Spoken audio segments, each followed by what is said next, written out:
Sodoma y Gomorra. Wow. Dos ciudades que fueron destruidas con fuego y azufre desde el cielo. Y esta es una historia real narrada en la Biblia. Y por lo general, cuando se pregunta cuál fue el motivo de su destrucción, pues se suele decir que fue a causa de la depravación, de la profunda corrupción social y de la perversión sexual. Y sí, déjeme decirle que todo eso fue esencialmente abominación delante de Dios. Pero déjeme decirle que fue solo la manifestación final de un problema que fue mucho mayor y muy profundo. Un detonante que fue en realidad progresivo, que se fue gestando en esas sociedades hasta el punto de que Dios tomara la decisión de destruirla por completo, porque los motivos que le impulsaron a su destrucción en realidad son mucho más profundos y revelados en las Sagradas Escrituras. Ahora, yo quiero que lo veamos con un poquito más de detenimiento, porque déjeme decirle que en realidad todo aquello que sucedió en Sodoma y Gomorra está siendo muy visible en las sociedades actuales.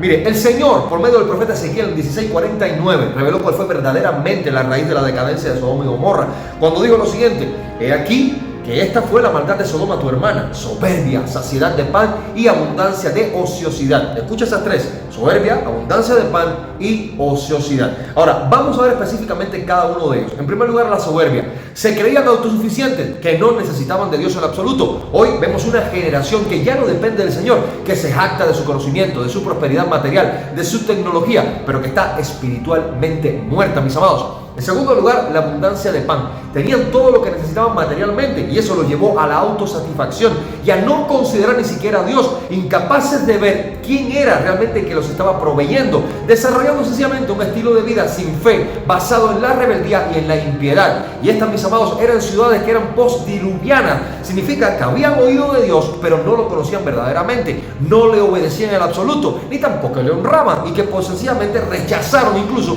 las advertencias que se les dio, incluso cuando estaban al borde del juicio. Por lo tanto, mis amados, hoy en la actualidad también hay muchos que están saciados del mundo, entretenidos, cómodos, pero vacíos del espíritu, sin hambre de justicia, sin pasión por la palabra de Dios. Y en tercer lugar, pues la ociosidad, demasiado tiempo libre y además muy mal usado. Y hay un dicho popular que escuché muchísimas veces en mi niñez de mis abuelitos que me lo decían.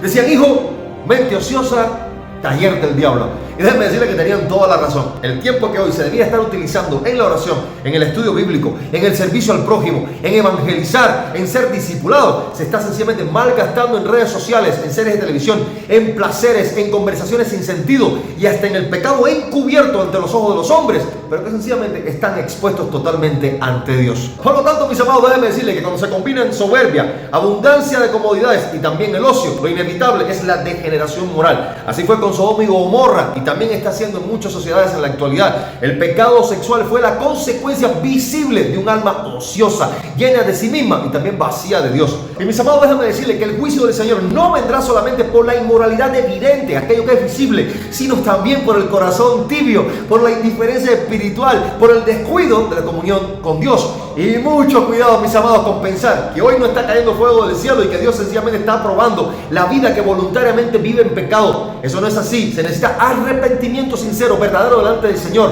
Debe decirle: Dios ya habló y su palabra no va a cambiar jamás y en Él no hay sombra de variación. Y es tiempo de humillarnos, de volver al Señor con lágrimas, de romper con la comodidad, de dejar la pereza espiritual. La iglesia, mis amados, no fue llamada a entretenerse, sino a velar en oración y súplica, a estar expectantes del regreso de su Señor, con la lámpara llena, mis amados, o sea, llena del Espíritu Santo, una vida en la llenura del Espíritu, mi amado, a ser una iglesia comisionada para la Santa Comisión en este mundo, mis amados, y eso no se puede evadir. Compartir el evangelio, bautizarlos, hacer discípulos, como dice Mateo 28:19, y no podemos sencillamente seguir pensando que nos podemos seguir alimentando del mundo y esperar sencillamente venir delante de la presencia de Dios como si nada, ante un Dios que es santo, santo, santo, como dice Isaías 6:3.